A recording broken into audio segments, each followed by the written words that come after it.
Well, where do we even start? Baku certainly delivered. I think we should first of all discuss the tyres, because as we've said, that's what really threw everything into madness. And it was quite a shock to see, and there's been lots of questions asked since. So we saw the left rear of both Lance and Max failing, causing accidents, ending their races.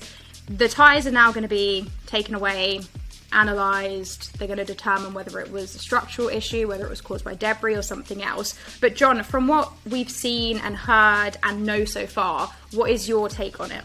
I think the fact that they found a cut on one of Lewis Hamilton's tyres in that red flag period tends to suggest, and I think a lot of it points to it being failures caused by debris. I know Max Verstappen told Dutch media after the race that, we'll have a conversation with Pirelli and they'll just say blame it as debris yet again, like it was at Imola last year when he went off, and there's not much he can do. I've just noticed just now that we've just done a story. Pirelli has come out tonight and said it looks like debris, and Max Verstappen has just responded to our story Twitter tweet and just said they always say that. So but I think there's two issues at stake here. There can be legitimate debris and incidents, and it is a street circuit. Things blow onto the track. Could have been picked up earlier in the race with the Lance Stroll incident. There was a tree branch on the track at one point which triggered the move between, kind of delayed Charles a little bit, which then allowed Lewis to tag onto his back. So these things can happen, but equally the tyres were changed this year. There's quite a big move by Pirelli to change the tyres, because they were being put under so much force that when there was debris, because debris does occur on racetracks, they shouldn't have these failures, and these are the exact reasons why the tyres were changed. So I think the fact that we've had 2 failures, potentially more, does raise some question marks about, maybe did Pirelli make a mistake in bringing softer tyres here? Should they have bought more durable rubber? Are there still question marks over the forces, or should pressures have been higher here? So still, I think there's still a lot of uncertainty, even if Pirelli come here and conclusively say these failures were caused by debris, we believe it was of a carbon fibre or a curb or something like that. I think there needs to be a bit more kind of response and understanding from this. Yeah, definitely. But on the other side of things, obviously Pirelli have come out and said that they do think it's due to debris, but if it was determined to be a structural issue in the tyres and the compounds, what would the next steps then be to ensure that we wouldn't have repeats of what we've seen today? What would Pirelli then have to do? I think what normally would happen, either you'd raise the tyre pressures, because teams, when if you bicycle or something and you pump your tyres up on your road bike, you're pushing up to 120 psi and stuff. It's just phenomenal. And in a road car, you'll be about 35 psi. And F1's, well down in the 20s, but really, really low pressures, because that allows the maximum grip. So there's always this battle between the teams wanting the pressures to be as low as possible, which obviously puts the tyres under huge structural problems because they're moving around much, and probably wanting to push the pressures up. So in the short term, it could just result in more tyre pressure being put in there by Pirelli, or you change the choice of compound, or you get to a situation where Pirelli can impose a maximum stint length, I think. So if Pirelli felt, for example, Silverstone's always a really, really big punisher on the tyres, that if there were concerns that this could manifest itself in problems at Silverstone, then I think I'd have to double check the regulations, but I'm pretty sure there is an allowance that means they can limit a maximum stint length. And I think one of the biggest worries for everybody involved, the teams, the FIA and Pirelli, was that the teams got no warning from the telemetry that there was going to be a tyre failure.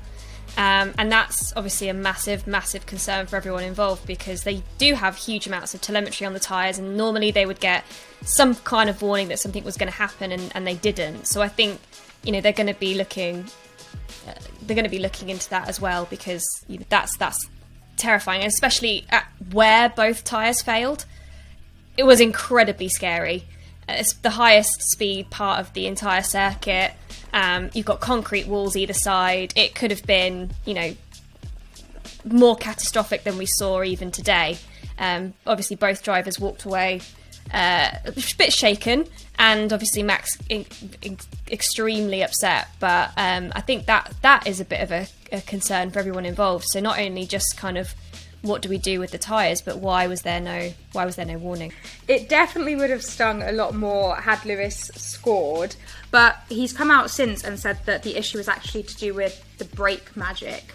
John, can you talk us through what exactly that is? Yeah, so Mercedes have this thing called the magic button, which amazingly Jess and I were talking about last night on our little Instagram thing about Mercedes needing this magic button, but I don't think we quite predicted it would play such a significant role. So what it's used for is it basically switches the brake balance all the way forwards, so the drivers use it on a formation lap. They can then push the brakes on, and the brakes get warmed up and ready for the race start. And also, in the brakes being so hot, that heat radiates into the tyres, so you get nice warmed up front tyres, which is really important for getting that kind of bite and grip into turn one. So the drivers use it on the formation lap, brake balance all the way forwards, then you kind of disconnect it, or I'm not sure if it's an actual switch that you switch on and off, or it's just a button you press, but and then release. But you then disconnect it or switch it off, whichever way around you do it, and then that puts the brake balance back to a normal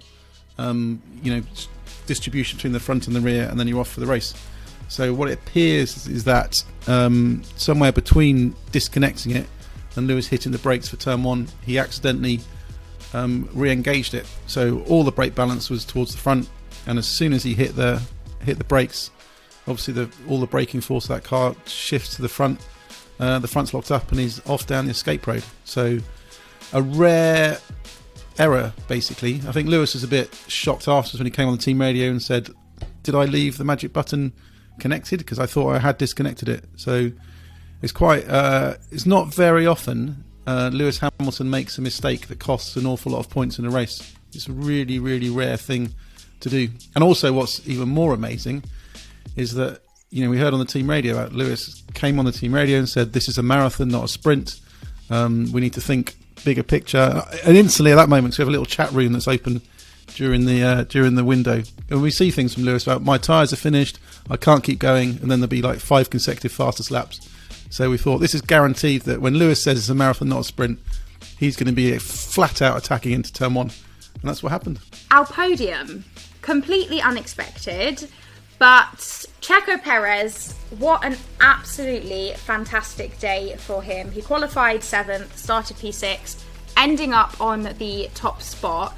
Now, from the first lap, he was making up places, but then he was under pressure from Lewis for a big chunk of the race, but he didn't crumble, did he? And that's exactly what Red Bull wants from their second driver. Completely. Today was exactly the job that Sergio Perez was hired by Red Bull to do, that they've needed and they've lacked for so long, a rear gunner to Max.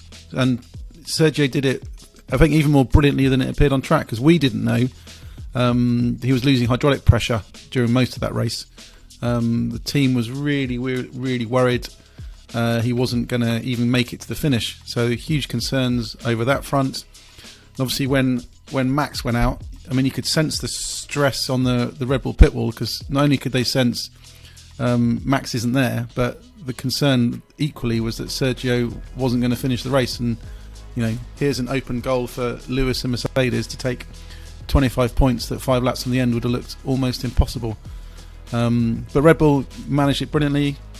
I think they switched on, I think if you look back at the race replay, they switched on Sergio's engine after the restart at the last possible moment, just to, in case those extra 20-30 seconds of engine running would be the difference between finishing and not finishing. So yeah, great job by Checo. I'm really happy for him. I think it's good when we see drivers delivering on this potential. We saw last year what Checo could do, and I think he said it all tonight. Christian Horner said Checo's actually doing better than they expected.